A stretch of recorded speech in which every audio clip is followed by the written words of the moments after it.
আজ আবারও গরম হয়ে উঠল আলুর বাজার দর। কোথায় কেমন আলুর বাজার দর যাচ্ছে বিস্তারিত জানতে ভিডিওটি শেষ পর্যন্ত দেখতে থাকুন এবং আপনি যদি চ্যানেলে নতুন হয়ে থাকেন অবশ্যই চ্যানেলটিকে সাবস্ক্রাইব করে রাখুন। তো চলুন জেনে নেওয়া যাক। আজ পশ্চিমবঙ্গের মুর্শিদাবাদের কান্দিতে জ্যোতি আলুর দাম রয়েছে 2320 টাকা থেকে 2460 টাকা কুইন্টাল।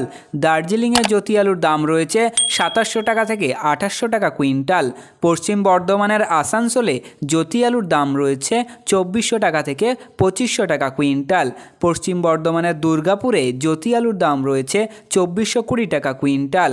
পশ্চিম বর্ধমানের দুর্গাপুরে অন্যান্য আলুর দাম রয়েছে 2380 টাকা থেকে 2400 টাকা কুইন্টাল। আলিপুরদুয়ার ফালাকাটাতে জ্যোতি আলুর দাম রয়েছে 2100 টাকা থেকে 2150 টাকা কুইন্টাল। বাঁকুড়ার ইন্দাসে জ্যোতি আলুর দাম রয়েছে 2350 টাকা থেকে 2400 টাকা কুইন্টাল।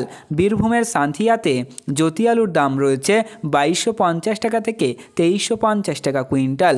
কোচবিহারের জ্যোতি আলুর দাম রয়েছে 2110 টাকা থেকে 2150 টাকা কুইন্টাল। কোচবিহারের দিনহাটাতে জ্যোতি আলুর দাম রয়েছে 2100 টাকা থেকে 2150 টাকা কুইন্টাল। মোহাম্মদবাজার কৃষি বাজারে অন্যান্য আলুর দাম রয়েছে 2300 টাকা কুইন্টাল। হুগলির শেওড়াফুলিতে অন্যান্য আলুর দাম রয়েছে 2500 টাকা কুইন্টাল। গঙ্গারামপুরে অন্যান্য আলুর দাম রয়েছে 2315 টাকা কুইন্টাল। দুর্গাপুরের জ্যোতি আলুর দাম রয়েছে 2420 টাকা কুইন্টাল। তো বন্ধুরা, এই ছিল আজকের আলুর গুরুত্বপূর্ণ খবর। পরবর্তী এই ধরনের গুরুত্বপূর্ণ খবরগুলি পেতে আমাদের চ্যানেলটিকে সাবস্ক্রাইব করুন এবং আপনার ব্যক্তিগত মতামত কী রয়েছে আমাদের ভিডিওর নিচে কমেন্ট সেকশনে জানাতে পারেন।